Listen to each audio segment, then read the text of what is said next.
Hello everyone, welcome in just education. तो last video में हमने 7.5 एक्सरसाइज तक कंप्लीट कर लिया था।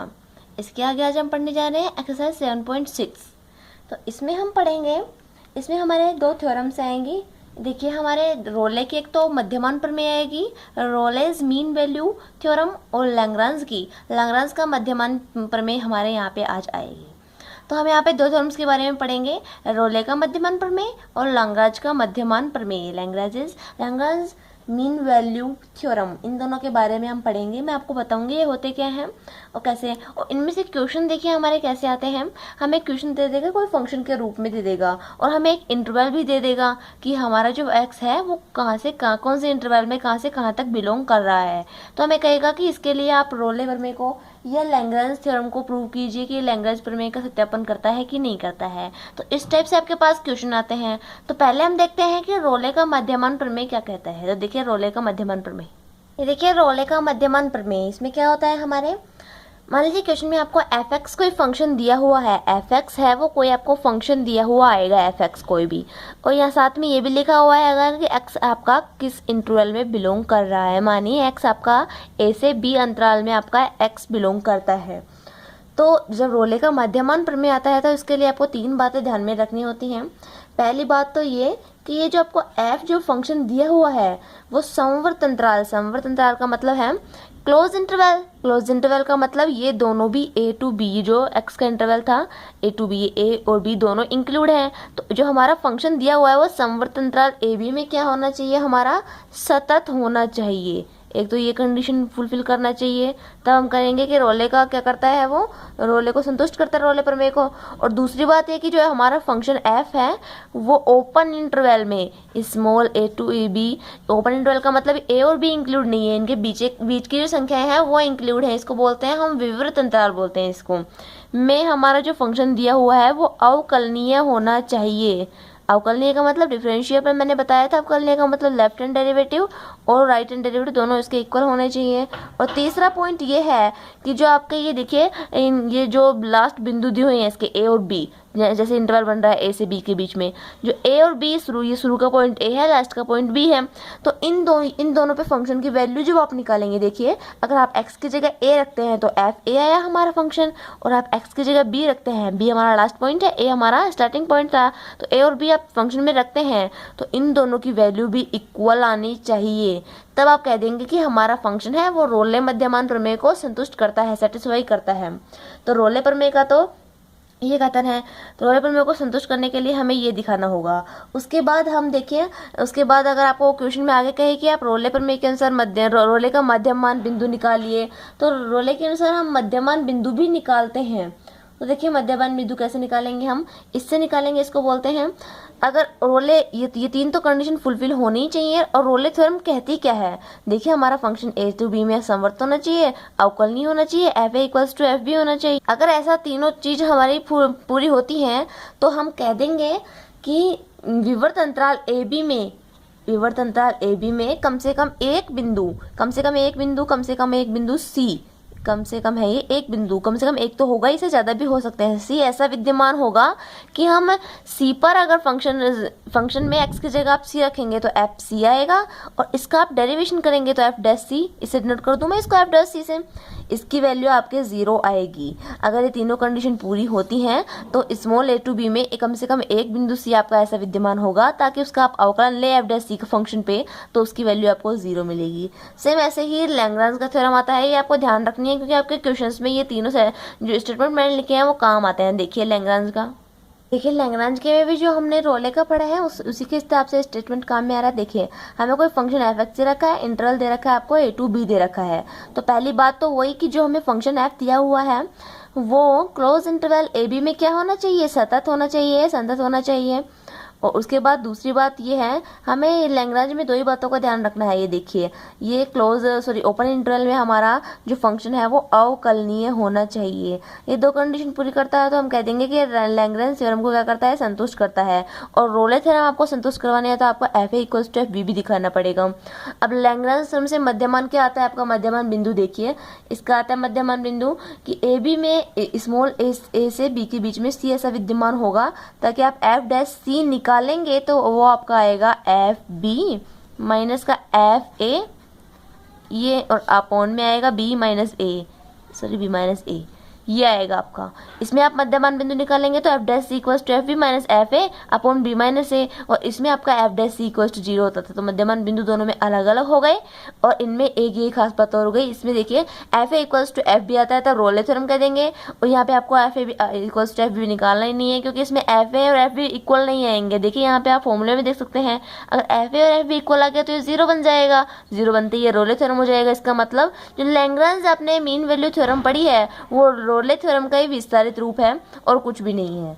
देखिए आप क्वेश्चन करते हैं हम 7.6 के।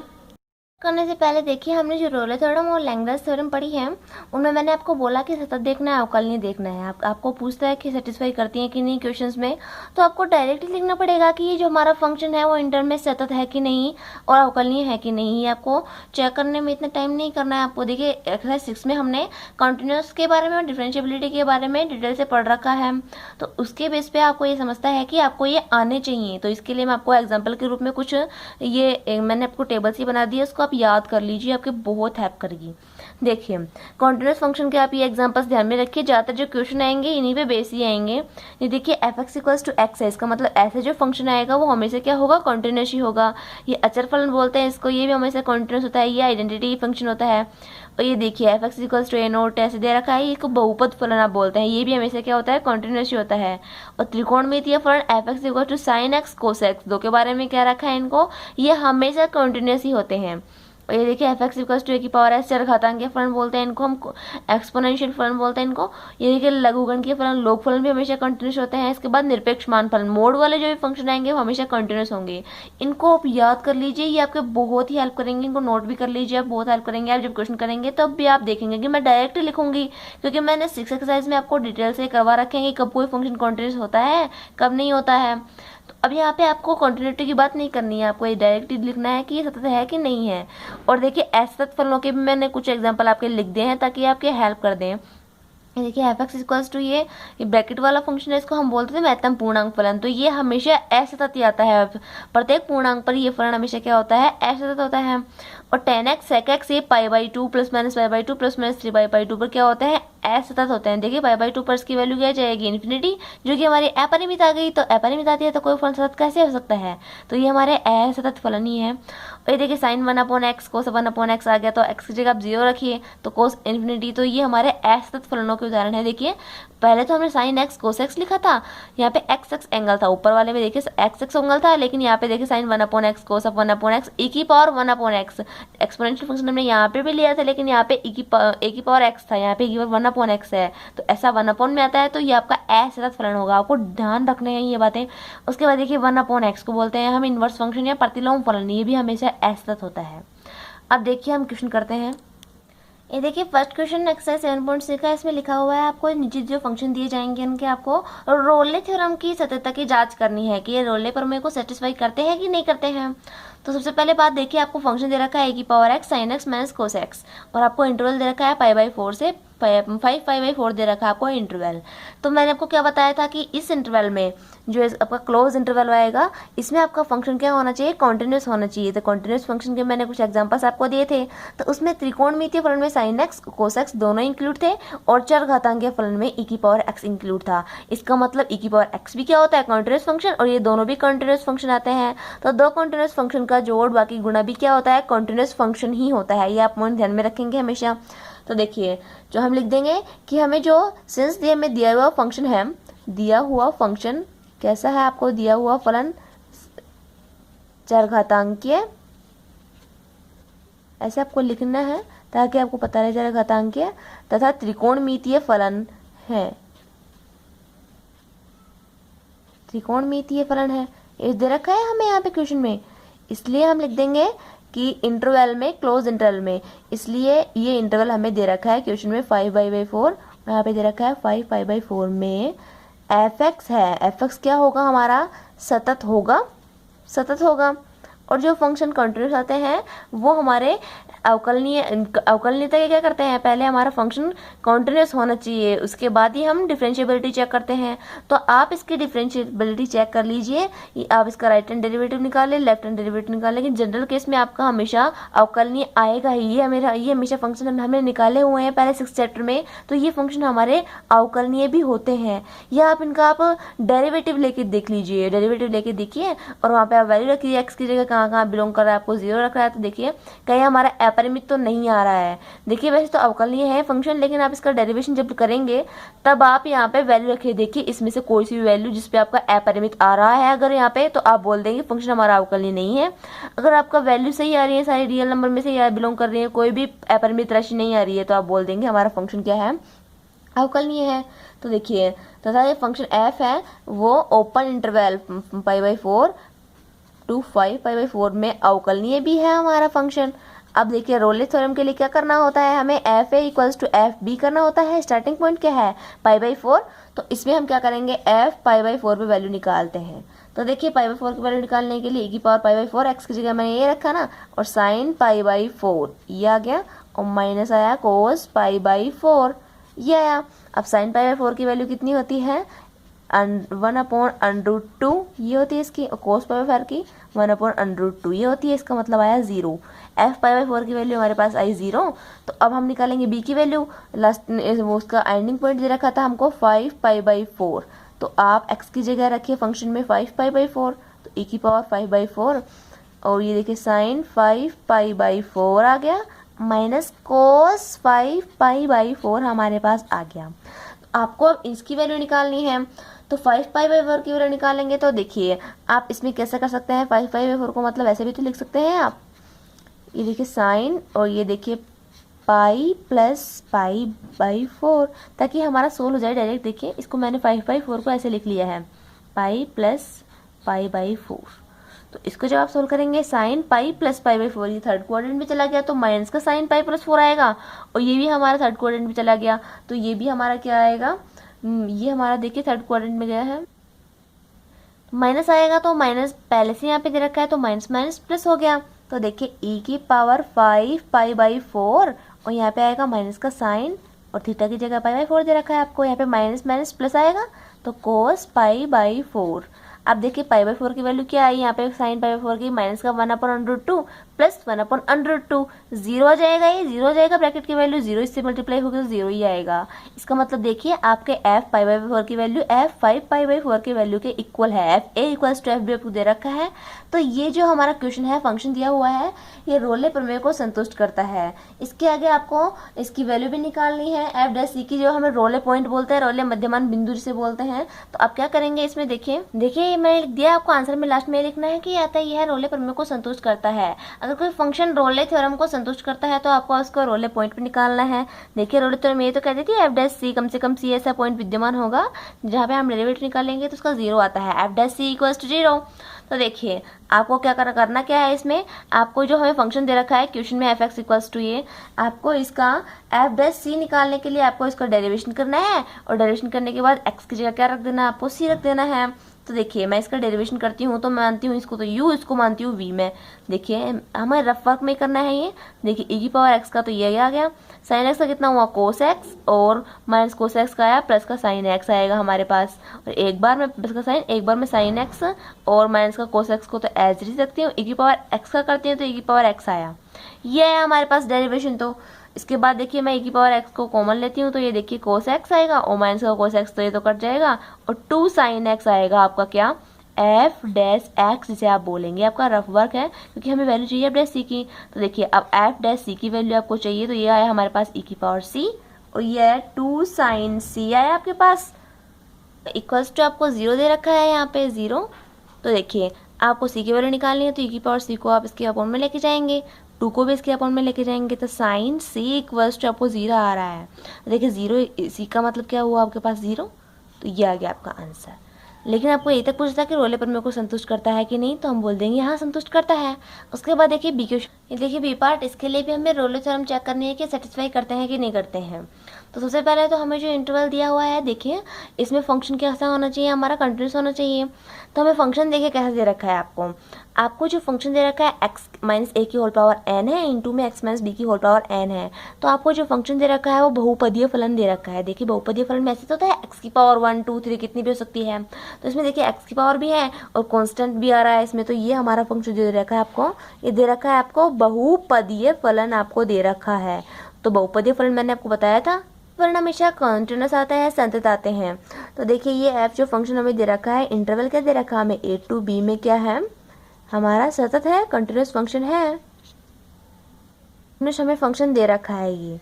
और दूसरी बात ये कि आप इसकी डिफरेंशिएबिलिटी जब चेक करेंगे a to b में, तो देखिए आप इसका डिफरेंशिएशन लीजिए a to b। a to b आपका कहाँ से बिलोंग कर रहा है, अच्छा आपका x बिलोंग कर रहा है वो a से b के अंतराल के बीच में ही बिलोंग कर रहा है। और क्वेश्चन में लिखा हुआ है m और n है वो नेचुरल नंबर में से है। तो देखिए m और n तो पावर के रूप में दे रखा है, इसका मतलब ये है कि हमारी पावर जो आएंगे m और n है वो जीरो से कम नहीं आएंगी, वो जीरो से बड़ी ही आएंगी, हमेशा से 1 2 3 ऐसी पावर ही आएंगी। तो देखिए अगर हमारी पावर माइनस की आती है, देखिए x माइनस ए की पावर अगर माइनस का 1 आती है तो हम इसको कैसे लिखते हैं 1/x माइनस ए। अगर माइनस की पावर आती तो हम ऐसे तो लिखते हैं इसको। अब देखिए हमारा x कहाँ से कैसे बिलोंग कर रहा है, a से b में, तो आप मानिए x की वैल्यू आप a ही रखते हैं, तो a माइनस ए, ये देखिए 1/0, फिर हमारा फंक्शन अपरिमित आ जाता। इसीलिए हमें फंक्शन में दिया हुआ है कि m और n है वो 0 से बड़ी ही है, कभी भी हमारी पावर ऐसे नहीं आएगी कि माइनस का 1 हो माइनस का 2 हो ना ही 0 हो, हमारी पावर हमेशा प्लस की ही आएंगी, क्योंकि नेचुरल नंबर का मतलब यही तो होता है 1 से बड़ा, या 1 2 3 ऐसे होता है नेचुरल नंबर का मतलब। तो हमारा जो फंक्शन है वो ए बी में अवकलनीय भी है, अवकलनीय भी हमें दे रखा है। और तीसरी बात हमें क्या निकालनी है इसके लिए, बात हमें F A equals to F B दिखाना है। तो देखिए एफ ए की वैल्यू जो आप निकालेंगे एफ ए की वैल्यू, तो देखिए फंक्शन में एक्स की जगह आप ए रखिए, तो ए माइनस ए 0 की पावर m कुछ भी हो 0 की पावर 0 ही आएगा। यहाँ पे भी आपको एक्स की जगह ए रखना है, तो a माइनस बी आया। देखिए यहाँ पे b की वैल्यू निकालेंगे तो आपको x की जगह b रखना होगा, तो b माइनस ए की पावर आ गई m। और यहाँ पे देखिए b माइनस बी का मतलब 0 की पावर आपको n रखनी है, 0 रख दीजिए आप। देखिए 0 से मल्टीप्लाई हो रहे हैं, इसका मतलब एफ ए भी हमारा क्या आया 0 आया, और एफ बी भी आपका 0 ही आया, क्योंकि ये भी 0 से मल्टीप्लाई हो रहा है। इसका मतलब F A equals to F B में मिल गया है, तो ये भी रोले थ्योरम को संतुष्ट करता है। इसके बाद देखिए थर्ड क्वेश्चन, ये हमें मापांक फलन दे रखा है, निरपेक्ष मान फलन दे रखा है। ये कंटिन्यूस तो होता है लेकिन ये डिफरेंशिएबल नहीं होता है, क्योंकि हमने ऐसे क्वेश्चन कर रखे हैं इसमें लेफ्ट हैंड डेरिवेटिव और राइट हैंड डेरिवेटिव में माइनस का प्रॉब्लम आता है, ये हमारे दोनों सेम नहीं आते हैं। तो ये डिफरेंशिएबल नहीं है हमारा फंक्शन दिया हुआ है जो, और लेकिन कंटिन्यूस तो है, तो कंटिन्यूस तो है ये लेकिन डिफरेंशिएबल नहीं है। लेकिन हमें रोले थ्योरम के लिए तीनों ही बातें प्रूव होनी चाहिए थी, तो लेकिन ये डिफरेंशिएबल नहीं है, इसलिए रोले थ्योरम को सेटिस्फाई नहीं करेगा। तो आप इस क्वेश्चन में लिख लीजिए। इसके बाद देखिए फोर्थ क्वेश्चन, नेक्स्ट क्वेश्चन में हमें बहुपदीय फलन दिया हुआ है। बहुपदीय फलन हम जानते हैं कंटिन्यूस होता है इंटरवल में। उसके बाद अवकलनीय की आप जांच करेंगे, तो अवकलनीय के लिए देखिए ये फंक्शन हमारा अवकलनीय होगा, क्योंकि आप इसका निकालिए डेरिवेशन और उसमें इनमें से पॉइंट में से वैल्यू रख दीजिए, अपरिमित नहीं आएगी आपके पास। लेकिन जो ये मैंने थर्ड क्वेश्चन बताया था, ये देखिए हमने जो 6 एक्सरसाइज पढ़ी थी उसमें मैंने आपको प्रूव करके ये बताया था कि ये वाला फंक्शन हमारा अवकलनीय नहीं होता है। उसमें ऐसे कई केसेस आए थे, उसमें लेफ्ट हैंड डेरिवेटिव और राइट हैंड डेरिवेटिव दोनों इक्वल नहीं थे। कभी आप सोच रहे हो कि ये हमारा अवकलनीय कैसे नहीं है, तो ये ऐसे नहीं है, क्योंकि 6 चैप्टर में हमने ये बात पहले डिटेल से पढ़ रखी है, तो आप वहाँ से पढ़ लीजिए अगर आपने नहीं पढ़ रखा है तो। और ये हमारा फोर्थ क्वेश्चन है, सतत भी होगा अवकलनीय भी होगा, और आपको f-4 पे वैल्यू निकालनी है, f2 पे वैल्यू निकालनी है, फिर देखना है कि दोनों इक्वल है कि नहीं। दोनों इक्वल है तो हम कह देंगे कि रोले प्रमेय को सेटिस्फाई करते हैं। इसके बाद देखिए फिफ्थ क्वेश्चन में देखिए आपका फंक्शन है वो 2 टाइप से दे रखा है। इसमें आपको x का कोई जिक्र भी नहीं दे रखा है आपको कहाँ से कहाँ लेना है, लेकिन ये दे रखा है आपको। तो देखिए सबसे पहले तो हमें जो फंक्शन दे रखा है कैसे फंक्शन है, बहुपदीय फलन है, इसमें x भी आ रहा है, कांस्टेंट भी आ रहा है, x की पावर 2 भी आ रही है, 1 भी आ रही है, तो हम पहचान गए कि हमारा बहुपदीय फलन है। और बहुपदीय फलन हम जानते हैं कि हमारा पहला पॉइंट जो है कि f है वो सतत तो है, क्योंकि बहुपदीय फलन हम जानते हैं सतत होता है। उसके बाद दूसरी पॉइंट क्या आती है हमारी बात कि f है वो इस जो हमारे इंटरवल दिया हुआ है उसके ओपन इंटरवल में क्या अवकलनीय है कि नहीं। और इंटरवल देखिए आपको कौन सा दे रखा है, 0 पे स्टार्ट हो रहा है, 2 पे लास्ट खत्म हो रहा है। तो देखिए सतत कौन से में है, ये 0-2 में सतत है, और अवकलनीय हमें दिखाना है ओपन इंटरवल 0-2 में, कि इसमें अवकलनीय भी है हमारा। अवकलनीय के लिए आप देखिए इसमें आपको राइट हैंड डेरिवेटिव और लेफ्ट हैंड डेरिवेटिव दोनों निकालने पड़ेंगे। तो सबसे पहले देखिए 1 के लिए मैं निकालती हूँ इसमें लेफ्ट हैंड डेरिवेटिव और राइट हैंड डेरिवेटिव दोनों निकालती हूँ। तो देखिए राइट हैंड डेरिवेटिव में निकालती हूँ किसके लिए, 1 के लिए। तो देखिए का फॉर्मूला यही तो आता है, लिमिट h टेंड्स टू 0 मैं किस पॉइंट पे निकाल रही हूँ, 1 पे, तो f1 प्लस h आया माइनस का f1 माइनस भाग देंगे किसका, हम h का भाग देंगे राइट हैंड डेरिवेटिव में। तो अब देखिए 1 प्लस एच के लिए फंक्शन आपको कहाँ से लेना है, ग्रेटर देन 1 से। तो ग्रेटर देन 1 की वैल्यू कहाँ से आ रही है, हमारे इस वाले फंक्शन से आएगी, और f इक्वल 1 के लिए इस वाले फंक्शन से लेनी है हमको वैल्यू। तो देखिए 1 प्लस एच के लिए मैं वैल्यू मैंने रख दी है। जब आप इसको सोल्व करेंगे आगे तो ये हमारे पास आएगा, देखिए लिमिट एच टेंड्स टू 0, और ये देखिए 3, ये हो जाएगा माइनस का 2, तो 3 माइनस 2 हमारे पास कितना आया 1, और 1 माइनस, देखिए 1 माइनस 1 और माइनस का h, जब आप माइनस को खोलेंगे तो ये h आया आपने, देखिए 1 माइनस 1 0 हो गया, और माइनस h में आप h को भाग देंगे तो हमारे आया माइनस का 1, तो माइनस का 1 आया इसमें यहाँ पे। सॉल्यूशन में h तो बचा नहीं है, तो आप लिमिट को हटा दीजिए, हमारा आंसर माइनस का 1 ही आया है। तो राइट हैंड डेरिवेटिव तो आपका माइनस का 1 आ गया है, लेकिन अभी आपको लेफ्ट हैंड डेरिवेटिव भी निकालना है। लेफ्ट हैंड डेरिवेटिव का फॉर्मूला होता है limit h tends to 0 f1 minus h minus f1, क्या 1 पे तो निकाल रहे हैं, माइनस h का आपको भाग देना होगा। तो 1 माइनस h के लिए आप फंक्शन चूज करेंगे किसमें से, लेस देन वाले में से, इसमें से चूज करेंगे आप, 1 के लिए भी इसमें से चूज करेंगे। तो देखिए मैं फंक्शन की वैल्यू रखती हूँ यहाँ पे, तो लिमिट h टेंड्स टू 0, तो 1 माइनस एच के लिए आपको x की जगह रखना है 1 माइनस का h का स्क्वायर प्लस 1, ये तो है 1 माइनस एच की वैल्यू रखी मैंने, और 1 के लिए आप यहाँ पे रखेंगे 1 प्लस 1, भाग देंगे आप माइनस के h का, यही तो है हमारे पास। जब आप इसको खोलेंगे देखिए लिमिट h टेंड्स टू 0, यहाँ पे देखिए स्क्वायर भी आ रहा है आपका कहीं ना कहीं, तो अब स्क्वायर को खोलिए और इन सबको खोलिए, देखिए 1 प्लस एच स्क्वायर माइनस का 2h आया आपके पास, और प्लस का 1 हमें दे रखा था, और माइनस का 2 यहाँ से आया हमारे पास, तो ये आ गया माइनस का h।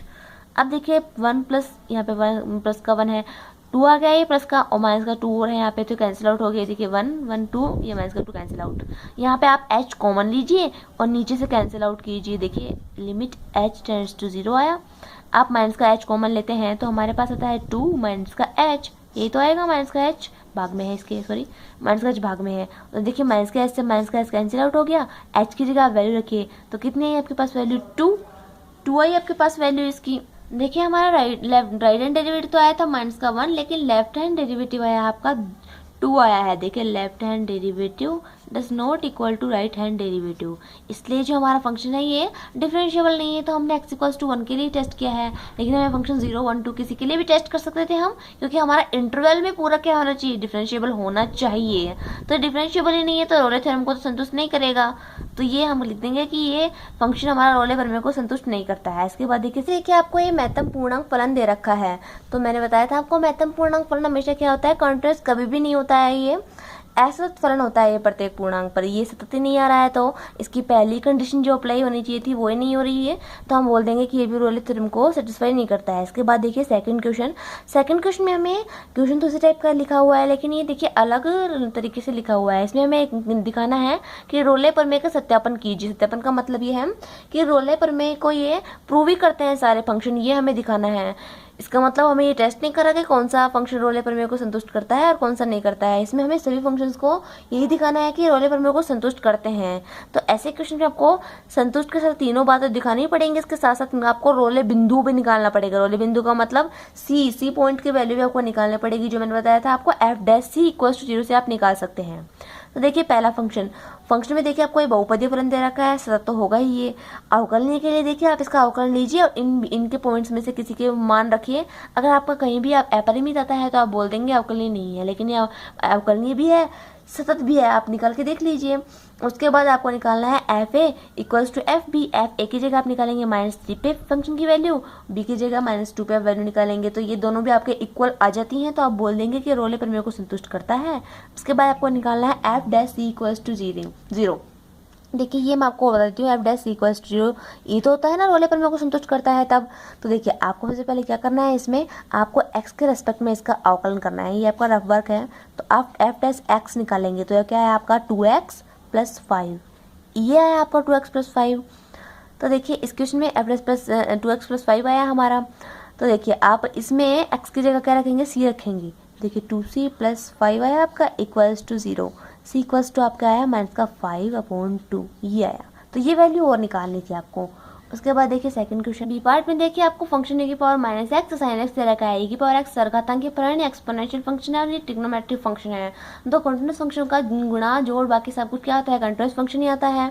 तो देखिए यहाँ पे अगर साइन 1/x आता तो हम बोलते ये क्या है, असतत फलन है। और यहाँ पे भी e की पावर 1/x आता तो हम बोल देते कि ये असतत फलन है, लेकिन यहाँ पे e की पावर माइनस एक्स है, यहाँ पे साइन एक्स ही है, तो ये कंटीन्यूअस फंक्शन भी है। इसका आप डिफरेंशिएशन लीजिए, उसके बाद इनमें से कोई वैल्यू रख के देखिए, इनके बीच की वैल्यू रख के देखिए। अगर आपका अपरिमित आता है तो बोल देंगे अवकलनीय नहीं है, लेकिन इसकी बीच की वैल्यू सारी परिमित राशि आती हैं तो ये अवकलनीय भी आपका और आपका सतत फलन भी है। उसके बाद आपको 0 पे वैल्यू निकालनी है, पाई पे वैल्यू निकालनी है, सी की वैल्यू फाइंड आउट करनी है, आपका होमवर्क है।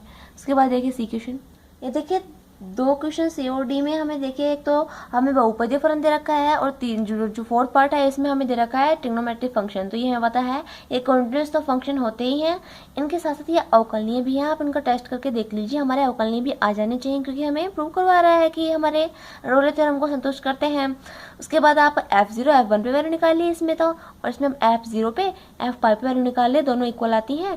और आप इसमें रोले बिंदु की वैल्यू निकाल लीजिए, आपका होमवर्क है, बहुत ही सिंपल आसानी से हो जाएंगे। ठीक है, आज के लिए बस इतना ही। इसके बाद नेक्स्ट लैग्रेंज मध्यमान प्रमेय हम पढ़ेंगे नेक्स्ट वीडियो में। आप वीडियो को लाइक शेयर सब्सक्राइब करना ना भूलें। Thank you.